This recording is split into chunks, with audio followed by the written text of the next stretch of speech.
With everybody, it's a little after 8. One quick thing, something that is of interest to everybody, of course, is the new kid on the block, right, the JACID, and you will notice that there's not an entomology breakout session this time. Normally, Dr. Roberts has an entomology session and will speak for 30 minutes on insects and insect management. But that's not happening that way this time. He's got to talk during the main session. So if you want to hear the latest and greatest on cotton JACID mason, then you should go at 10 o'clock, I think is what time that starts. I know Mason's more interested than anybody on what's going on, all right? So another thing is that if you have already come to a county meeting, thank you, all right? But I'm doing something a little different today. Yesterday afternoon, I decided I'm going to sit down and make a talk on how we're actually going to make cotton work in 2026, okay? So the interesting part was I started going through some of my pictures, and this is a text exchange with a UGA administrator, and I don't want to divulge their name, okay? But they text me, they said, what's your break-even price? And I actually talked to some folks this morning and made sure my break-even price was decent, $85.90. But at current prices, we got to make $1,200 on dry land and $1,500 irrigated. And his response was, what the hell are you going to say? And at the end of the day, there ain't much to say, right? We know the situation that we're in. But the interesting thing, once I got thinking about it, was that this text I actually got on January 17th a year ago, okay? And we're looking at a very similar situation. It hadn't changed a whole lot. There's certainly been some improvements in the safety net and things like that that are going to keep growers going. And for sure in 2025, we needed a few miracles, and in my mind, we got them, okay? We had a really incredible year. If you read the production guide, which I encourage everybody to do, I work extremely hard on that document every year. There's a graph in there, and it shows historical harvested acres and yields, and this is over the last 26 years, okay? And so you look and you see a general positive trend there, Dr. Snider, for those that like to look at trends. But really looking at some of the stuff, some of the key things I would point out is that 2026, of course, was the lowest harvested acres in the last probably 30 years, right? Let's just do good round math. But also, for those that pay attention to classing reports and harvested acres and things like that, we are firmly looking at the second best crop in Georgia history, all right? The best was 1,091 pounds in 2012. But right now, as of the bales that were classed yesterday, we're at about 1,030 pounds per acre for the state average, okay? Incredible year overall for the state of Georgia.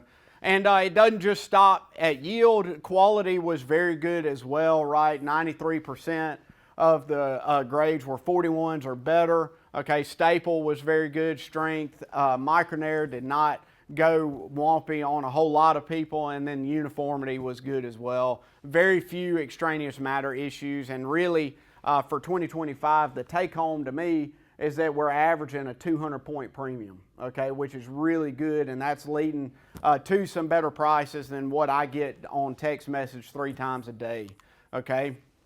So looking into 2026, all right, of course, we needed 2025 to shake out how it did, right? Many made the best crop of their career. And of course, some people get real negative and they say, oh, I made the best crop ever and broke even, right? That's one way to look at it. I would say that's a positive, right? If many people knew that going into 2025 they were going to break even, I think they would have signed up for it at the beginning of 2025, okay? Because we did not think that we were going to be able to do that. So a lot of these guys are actually able to go again in 2026. But I'll tell you, I've been concerned about 2026 since the end of 2024, okay? And that doesn't make a whole lot of sense, but in my mind, I was running around looking at hurricane damage and stuff like that at the end of 2024, and it didn't take a rocket scientist to figure out what was going to happen, right? Cotton prices were down, people were ill about it. A lot of folks were going to look to other things. Of course, folks rolled the dice on dryland corn, that worked out in a lot of situations. Peanut acres surpassed cotton acres for the first time since 1993. And so, yes, we knew that 2025 was going to look like that. But now coming into 2026, if we had made a decent peanut crop, what's that going to look like, right? Of course, I don't know much about corn, but at the end of the day, whenever USDA starts finding a bunch of bushels just laying around and the price tanks, right, that's a problem, okay?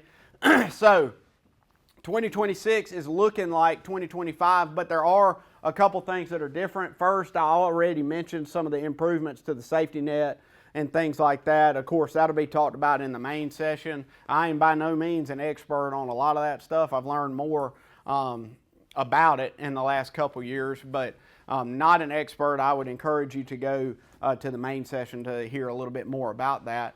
But the other thing that's a little bit different going into 2026 is that there's not one crop that looks a hell of a lot better than another one, okay? It's all pretty much a wash, right? And so cotton, of course, is at 69 cents based on what I got yesterday. I get my text from Southeastern Gin, okay? And I checked some of the contract prices online, 69 cents for December cotton, okay? If we could get that up a little bit into the 70s, I think that would go a long ways, right? I checked the spot price for corn in September at 440. And really, the thing to keep in mind with corn is that acres aren't going anywhere. We're going to plant 90 million acres in the United States regardless, okay? And then, of course, I already mentioned some of the things with USDA. If they just start finding corn out of nowhere, who knows what the price is going to do, okay? And then the peanut situation is interesting with the increase in the loan price. I actually called Dr. Mumford yesterday. I said, is anybody even going to offer something? And he said, probably not, right? It's not worth offering much because we've got all this carryover. We had a really good crop in 2025 on peanuts, and so we've got a lot of carryover. It's not worth offering much more than, I'd say, $400 a ton. If you see a peanut contract for $400 a ton, I'd probably sign it, okay? Because that's worth doing, in my opinion. All right, so it's shaping up kind of for a roll of the dice on what works best financially. But right now, I think what we need to do is get our rotations back in order, okay? I think this is an opportunity for a little bit of a reset for those that are going to go again in 2026. Of course, I am partial, right? I think we need to plant more cotton in 2026. It left a good taste in a lot of people's mouths, and so I think we need to capitalize on that. But of course, with that always comes the conversation of, well, I still want to cut, okay? I've still got to cut because it costs too much money. A consultant called me yesterday. I was on the way home from a meeting. He called about fertilizer and he was like, man, what, can I cut this? Should we do this? Like, these guys are still just grasping for straws and we just got to figure something out. A lot of times people think about cutting up front, but we might be able to save some money during the season as well, okay? So the rest of this talk is actually going to go through some of this stuff and some of my opinions on where we might be able to save a little bit of money, okay? My county meeting talk thoroughly covers variety selection, okay? So this is very different from what I'm doing at county meetings. I encourage you to still come to county meetings if you want to hear about varieties. If you don't want to hear me talk about it, you can look at it yourself, okay? These QR codes here will take you directly to the on-farm results on the left and then the OVT results on the right, okay? That stuff is available to you guys. Please use that to make a decision on a variety. Of course, the major thing in terms of making low prices work, right? To combat low prices, we got to make more cotton, and variety selection is a major part of that, okay? So come to the meetings in your county, local meetings. We'll talk more about varieties, but those are some tools for you just to look at if you have any lack of reading material, okay? Everybody wants to talk about seeding rates, okay? This is some stuff we did a couple years ago. We did some in East Georgia. We did some with Seth over in West Georgia, and we did some in Tifton, okay? And I wanted to see, you know, as a state, we probably average 30,000 seed per acre, okay? Let's just say. There's a lot of people that are below that. There's a handful of people that are above that, okay? But I wanted to see how low you could go and actually get a yield penalty, okay? Because there's not much of that out there. And so we went as low as 15,000 seed per acre, which is approximately on 36-inch rows, 1 seed per foot, okay? If every one of them come up, that'd be great, right? That'd be awesome, but that's not always the case. So this is some of our stand data. The red bars are what we planted, and then the black bars are what come up overall across all these locations. I would say we had very good stand establishment, very close to what was actually planted. And that's a wide range of environments, right? From red dirt to Tifton sand to up in Midville, where it's just, either it's easy to get a stand up there or they just know what they're doing, okay? Now, the big thing is yield, right? And that's what I wanted to see, is where is there a drop-off in yield with respect to seeding rate, okay? Another thing to keep in mind is this is a bunch of different varieties in this, okay? So it's not one versus the other. Of course, folks are going to tell you there's optimal seeding rates for different varieties and things like that. I understand, okay? If you buy what they're selling, that's fine. But at the end of the day, this data shows that pretty much anywhere from 20,000 to 30,000, we're yielding the same, okay? Now, it depends on how risk averse you are, okay? How low are you willing to go? I need you to be comfortable with what you're planting, okay? And so you got to make that decision. Myself personally, I would hang between 25 and 30,000. Of course, this is returns over seed cost here.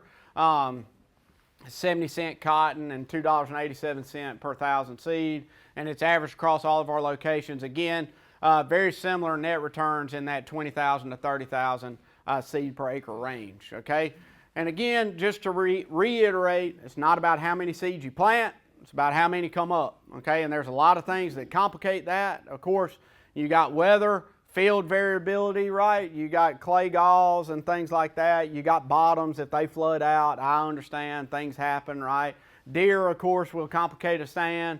And then the quality of the seed that you plant plays a big part in that as well. Of course, not saying that 30,000 is the best for everybody, but put yourself in a position to be successful, okay? Soil fertility, everybody, that's what my call was about yesterday. Where do we cut on fertilizer, right? Dr. Glenn Harris, one of my last meetings with him, he said, asking me if you should pull a soil test is like asking your barber if you need a haircut, okay? Pull a soil test, please. I mean, it is the most ridiculous thing to go out there and not pull a soil test, all right? You've got to make informed decisions. The interpretation of your soil test results is a big part of this, all right? I learned a lot. We do trainings for our county agents every year, and I actually learned a lot at our agent training this year about the interpretation of our soil test results. And then, of course, we want to cut the stuff that's not proven, right? In a year like this one, we do not need to be spending money on stuff that we almost cannot guarantee works, okay? So this is just an example of a soil test report. I put it in a website yesterday and it spit out these results. But the reason that I did this is because I wanted to walk through our interpretation categories with respect to the nutrient levels and whether they're in the sufficient range and things like that. I do know that not everybody sends their samples to the lab, and I understand why. I sent one to our lab about 18 months ago and still hadn't gotten it back, Dr. Snider. So there's a reason that people don't use our lab. But hey, you can still put your soil test results into this website. It's UG Fertex is what it's called. Or you can call your county agent. They know how to navigate that website, and you can get all these results, okay? But the interesting thing to me is looking at the categories. So you see here that phosphorus is in the medium category, potash is in the low, magnesium's high, all that good stuff. Everything else seems to be sufficient. I didn't put in pH or anything just because this is an example for phosphorus and potash mainly. But the one that was interesting is, so you start out with a low soil test result, okay? That's the first category over there on the right side of the slide, and it says your soil is deficient, and 80% of the time you should see a positive result from applying fertilizer, okay? Does that make sense to everybody? So where potash is low, 80% of the time you would see a positive result to applying potash, okay? Does that make sense? Everybody good with that? Now, if it was medium, this is the one that got my attention. If it was medium, it says the soil test level is sufficient to prevent deficiency, And you may see a response 50% of the time. 50% of the time. How many people go to Vegas on 50%? A lot of people, right? But how many people in this room would go to Vegas with 50%? Again, depends on how risk averse you are, okay? High soil test results mean you're good, and very high mean, hey, you might be a little too on the good end, okay? But the medium one is what got my attention, okay? The biggies in my mind in terms of soil fertility are nitrogen, phosphorus, potash, and sulfur, okay? Of course, we can go all day long talking about boron and manganese and things like that. If you want to, that's fine. I'm not a soil fertility guy, but I read the book, okay? But in terms of nitrogen rates, yeah, there might be a little bit of potential to cut, all right? Some folks across the belt are really pushing cutting nitrogen rates, and that's all good and great, but their soils have the ability to hold some of that, okay? Ours do not, all right? The main reason I bring up cutting nitrogen is because we still recommend nitrogen rates based on yield goal, and the biggest key to that is being realistic, okay? Being realistic about what you're going to make. I hate to tell you this, I wish it would happen, but you ain't going to average 1,500 pounds on every field you farm, period, okay? So let's not put 105 or 120 units of nitrogen on every field you farm, okay? Maybe let's put 75 instead, okay? And of course, that's with a quarter of it going up front and then 75% going at side dress. Be realistic about what we're going to make over the year. I think phosphorus gives us the greatest potential to cut. If it's at a medium level, right? I've never seen phosphorus deficient on cotton, and if you have it, based on what I'm saying right now, please call me. I'll come out there and I'll fess up that I said something wrong. But phosphorus, if medium or greater, I'd say that, hey, we might be all right there, okay? And that's in that medium range where it's saying 50-50, right? You might get a response, you might not, okay? Of course, potash and sulfur, I would never in a million years tell somebody to cut potash. I mean, we have got to have that, okay?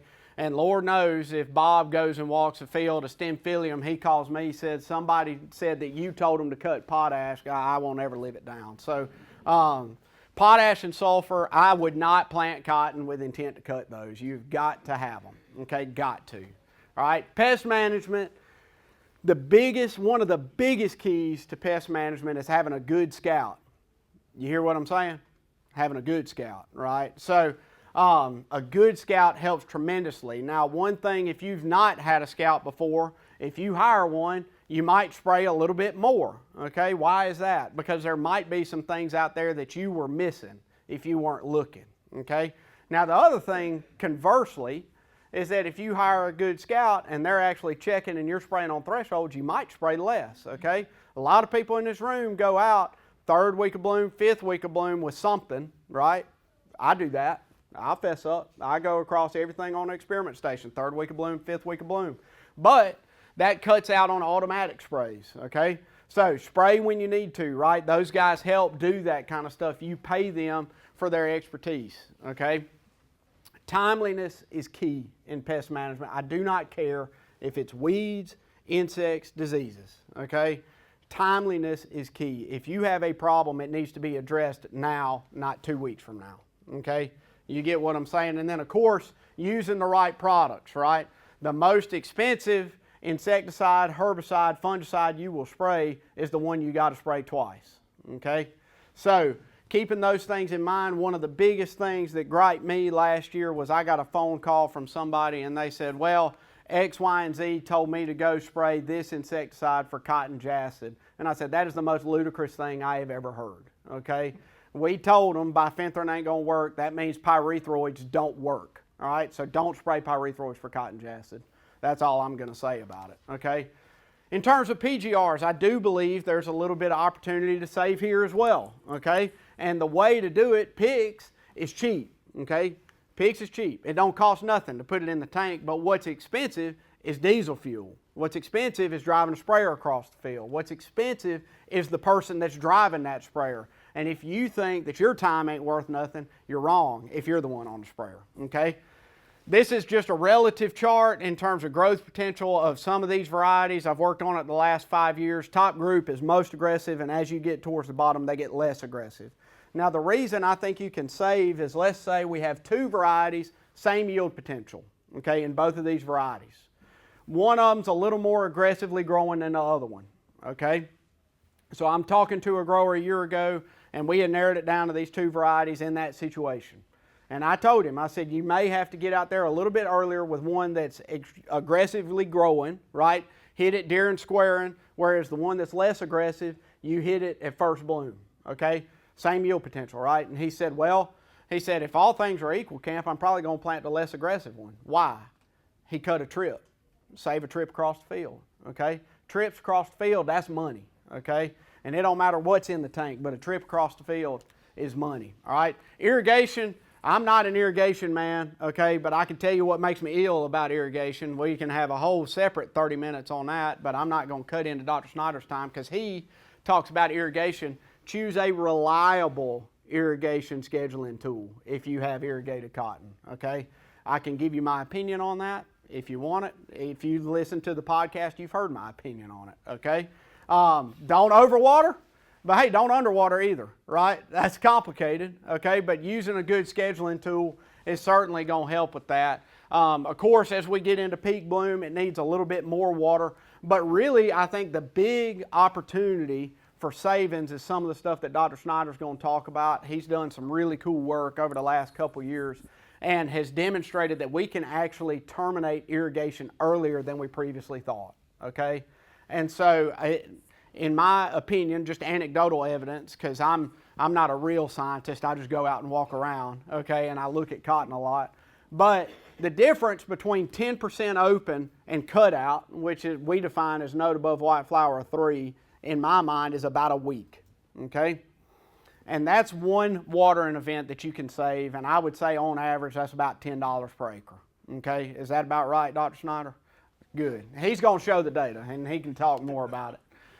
Best way to combat these low prices is to make more cotton. And at the end of the day, I was talking to somebody last night, if you decide to plant it, you've got to make it. You have got to make the crop, okay? We did it in 2025. We got to do it again in 2026, okay? Now, whenever I say you got to make the crop, that doesn't mean be stupid, okay? That doesn't mean just throw every input out there and try to make this crop and we're going to, spend all this kind of money on it and hope it works out. Control what you can, okay? Control what you can. When problems come up, let's address those problems, and then sometimes we need a little bit of help from the man upstairs, which we got it last year, Dr. Kim Wright. Now, here's what not to do, okay? I got a call from a county agent last year. Will Brown actually was the one that called me. It was about June or July, I think it was. I don't know. Last year's kind of a fog, Will. It may be a fog for you as well. But it was wet. It was wet last year, and this grower was just hell-bent and determined to do something to push his cotton out of this waterlogging injury, okay? A lot of times, my recommendation would be, hey, just don't look at it so much, all right? Let's go to the beach, go have a good time with your family, come back in about a week, and 9 times out of 10, it'll look a whole lot better, especially if it dries out some, okay? We don't need to be going out there trying to do a bunch of stuff, but the dealer's advice instead is what the grower took, right? And the dealer said, you need to spray some PIX and some boron and some manganese, and then there's this starter fertilizer that's real heavy in phosphorus and it's got a little bit of nitrogen. You need to put all this stuff in a spray tank and go spray that, okay? And that's going to help, okay? It didn't, all right? A lot of times it's easier for growers to do something than it is to do nothing, okay? And that's what happened here. He said, well, I'll just try it, right? Well, of course, the grower got ill because you put all this stuff in the tank, it clogged up his sprayer, and that's when I got the phone call. And then I asked Will, I said, Will, why on earth is he doing all this, right? Does everybody know what PIX does, by the way? It slows growth, okay? And he's trying to push it out of waterlogging, okay? That don't make much sense to me, okay? So let's be smart with what we're doing, okay? This is a bad example of what to do, okay? Make informed decisions, right? The best way to decide if something is necessary or not is to be informed about it, okay? Of course, control what you can to make the crop in 2026, and then when in doubt, call your county agent, okay? If you ain't 100% sure about what the dealer says and all this good stuff, he says, hey, throw all this stuff in your tank, it's going to be good for you. Call your county agent and say, hey, do I really need all that, okay? Call your county agent, they can get in touch with us and we can provide our opinion, but then it's up to you to make the decision, right? Certainly want to thank the Cotton Commission. Glad everybody's here today. Thank you for coming out at 8 o'clock. And then, of course, Cotton Incorporated as well. That's one of the, they help out my program a lot. I know they help out Dr. Snider as well in Georgia Farm Bureau. Okay. Any questions for me on any of that or anything else? You mentioned irrigation. Mm-hmm. I get a call sometimes when cotton's opening up. Yep. Concern is boll rot. Yeah. When do you say, I've been told, don't, once it starts opening, do not spray? Oh yeah, once it starts opening. Once it starts opening, there's no reason to keep going, right?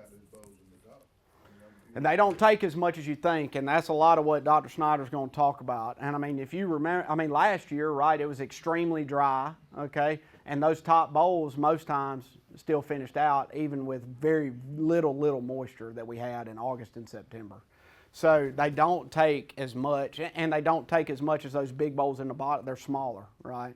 And so they don't take as much as the stuff in the bottom. All right, well, good morning, everyone. My name is John Snider. I'm a cotton physiologist here at the University of Georgia in Tifton, and I don't really want to slow anything down. I just want to thank you all for coming out today, and I want to just jump right into some of this stuff. So one of the questions I get, I know everybody likes a bunch of abbreviations on a slide, right? But one of the questions I've gotten at every one of these when I give a talk is, well, you know, how do we achieve 4-bale cotton yields? And of course, the reason for that question is pretty straightforward. You look at the break-even price or the break-even yields of, you know, 1,500 pounds to the acre, you know, then we need to be above that if we're going to try to break even or, you know, do better than breaking even. And so there's always this question about 4-bale yields. And we can achieve that some years under certain situations. Of course, there are going to be situations where that field never has achieved that level of yield. It's not going to necessarily.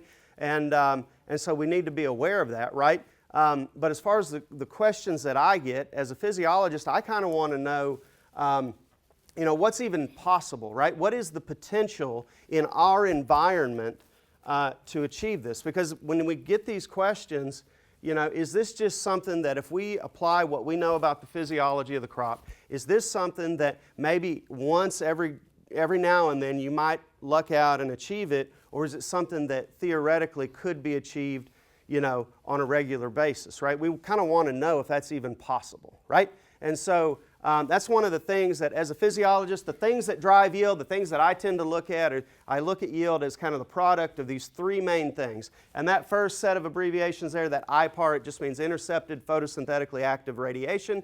That's the amount of light that crop canopy absorbs during a growing season. How much total energy that crop soaks up from the sun during an entire growing season. And some of the things that can affect that's going to be how vigorously the crop grows in the early season, you know, how quickly does it get to canopy closure, that kind of thing. And in our environments and some of our higher yield situations, again, all our crop has typically been managed for 3-bale, but in a lot of our situations, about 60% of the incoming solar radiation is actually absorbed by the crop canopy during a growing season. And then the next one is radiation use efficiency. How efficiently does the crop take that energy and turn it into biomass? Okay? So if I take these two things here, oops, it's like the pointer just disappears there. If I take the light interception and the radiation use efficiency, multiply them together, I get total biomass. Okay? So what are some things can affect that? Of course, how, you know, what kind of start does your crop get off to? That's important. But also, you know, water, nutrients, the things that we know impact growth, right? All of this stuff is going to impact how much biomass that crop can produce. And what we have seen is if I take 10 years of weather data and I apply all of this, the other physiological information that we've collected through, you know, research funded by growers in this state, you know, what we come up with is we have the potential to produce plenty of biomass, but it's that last part right there, which is the harvest index, okay? It's how the crop partitions that biomass to the fiber, how it takes the total biomass and separates it out into fiber. And so that could be influenced by fruit retention. It can be influenced by what's going on within the bowl, how the plant distributes that biomass to the fiber itself within the bowl. All of that stuff can be what drives this, okay? And what we have found is it's that last part right there that seems to be what limits us from achieving our 4-bale yields. Because in a lot of locations where they're consistently achieving 4-bale yields, and even in, basically if we cover the literature on the topic, cotton should be able to get us between 15 and 20% harvest index. If I apply that to just a 140-day growing season, which we have the potential for a longer growing season here, of course, but if I apply that just to a 140-day growing season, we get to 1,800, 1,824 as an average. In Tifton, Camilla, I just took 10 years worth of data at each location. And so that, it's not quite at 4 bales just yet, right? But it's getting us close there. Now, if we go to that 20%, again, if we get to 20%, it bumps us, well over the 4-bale mark, right? And so is the potential there? Yes, but only if we can manipulate that last part of this equation. And if in your field you're not able to produce the growth that you need, the biomass in the first place, right, then that is your limitation. So what we're going to be looking at, there's some projects that we'll have going online next, that'll be underway next year specifically to look at what we can do in these high input situations. Camp's talking about high inputs, not just high inputs, but intensively monitoring the crop as well. And what are some things that we can alter to affect harvest index? Of course, variety is going to be one of those things. Seeding rates, he's talked a little bit about seeding rates as well. There's a little bit of literature on that. And then, of course, how we monitor and manage vegetative growth, right, in cotton. So those are some things that we're looking at in the future. And so that's going to be the focus. But then what I want to do now is jump into some work that we've already done.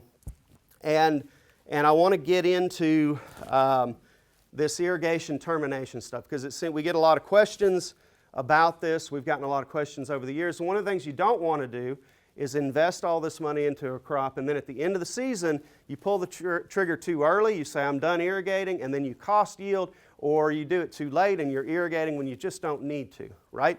Either one of those things is going to decrease profitability. And so what we did is we set up an experiment where, and I'll just give you a quick rundown. We had a trial a couple of years back, 4 years back, I guess at this point, that we initiated. We had a couple of cultivars. One was late maturing, one was earlier maturing. They didn't necessarily yield that well. I would say our averages were like 2 bale, something like that. So not exceptional in that regard.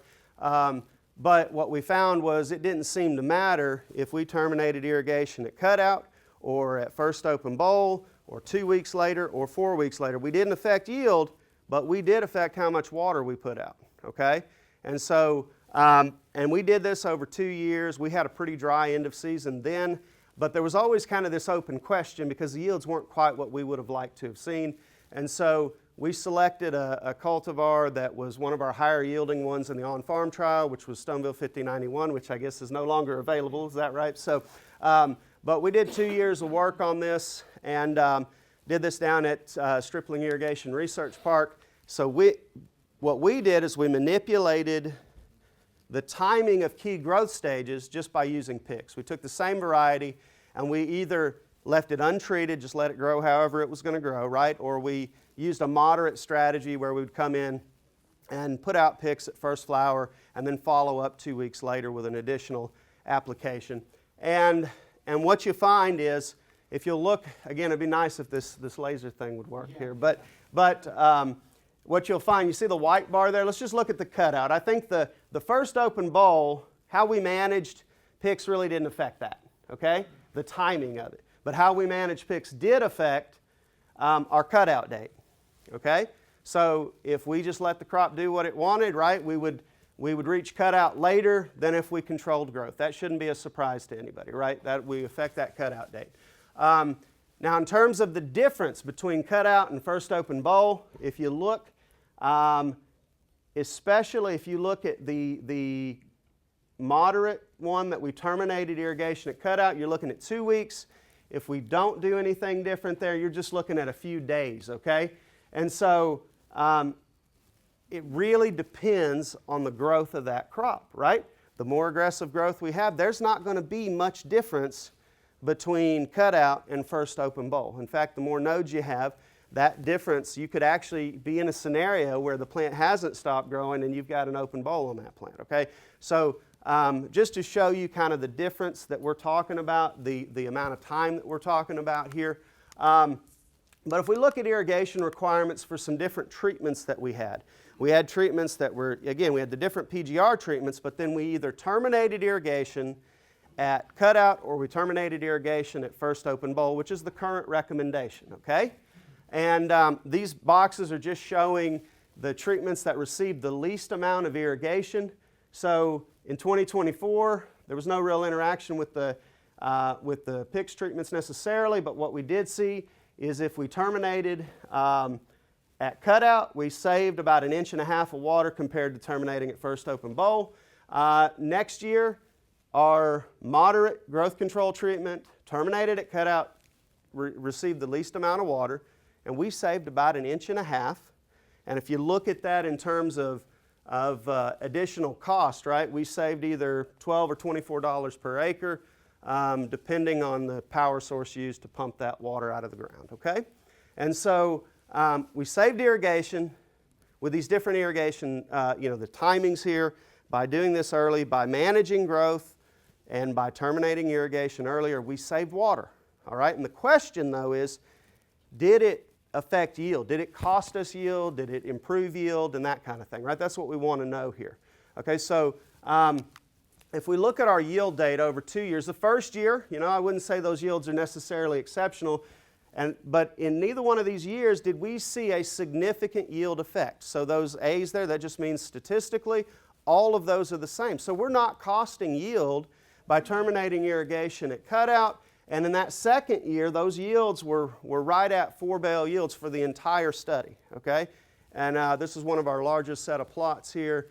I don't know if BJ's here, but he did an excellent job managing that crop. But again, this was one of the driest end of seasons that we've ever had at that location. I mean, it didn't rain for nearly a month once we terminated irrigation down there. So I think if we can still achieve those kind of yields with that situation, and we're not negatively impacting it with an earlier irrigation termination time, then I think we're good. But one thing I want to make clear to everybody in here, when we terminated irrigation, we made sure that we were at 80 to 100% of our soil water holding capacity, meaning the soil profile at the time we terminated irrigation was pretty much full. There was water there in the soil, okay?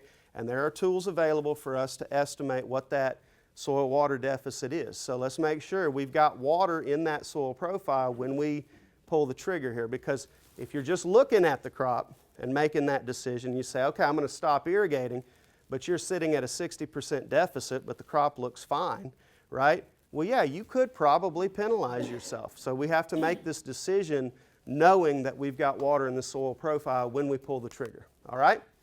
Cotton jasset, I'm not going to talk a whole lot about it. I'm a physiologist. I'm not an entomologist, but I know a guy.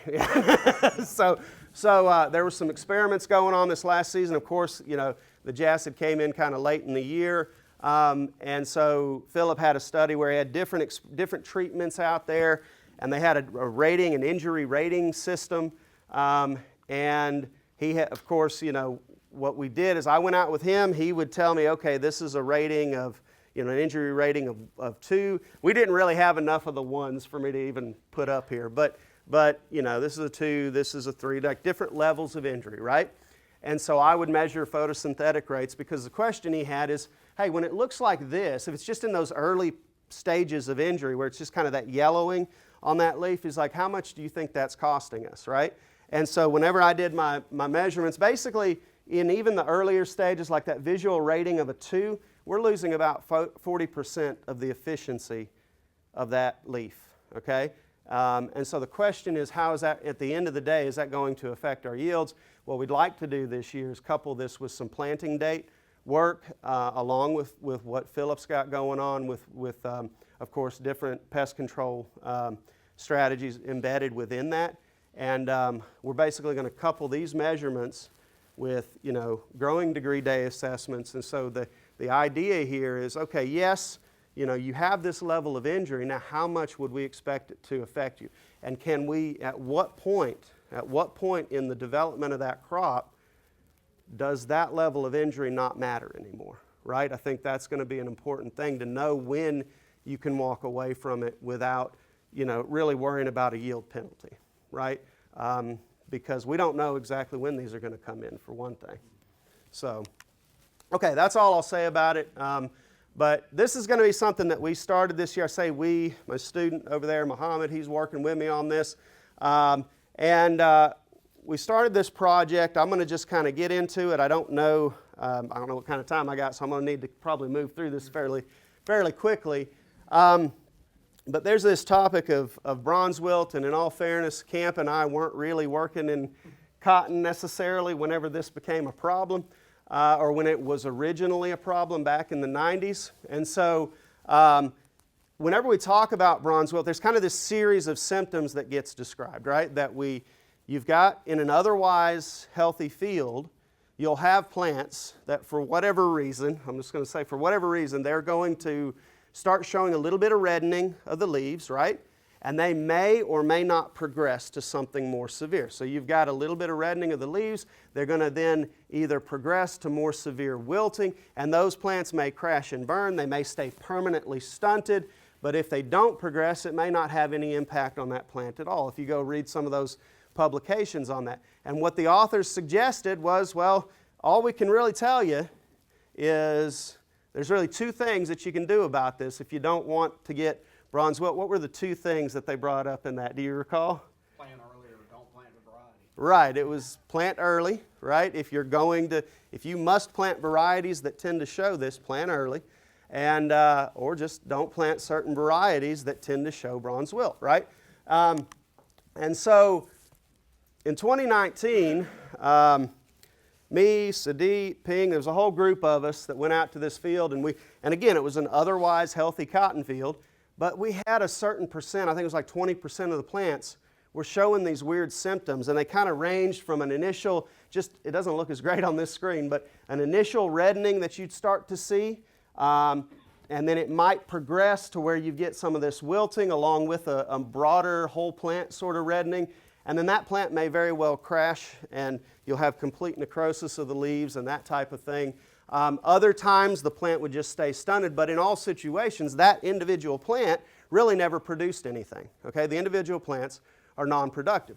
And we observed this at the same time that there was this new virus that we were detecting. Anytime we would find plants that would have these types of symptoms, you would find CLRDV in the field. And so this was kind of this was pretty much everywhere we looked, this was kind of the association. Now, we didn't have a controlled experiment to basically infect plants and verify that symptoms were associated with the virus, but this was kind of the logical assumption here, okay?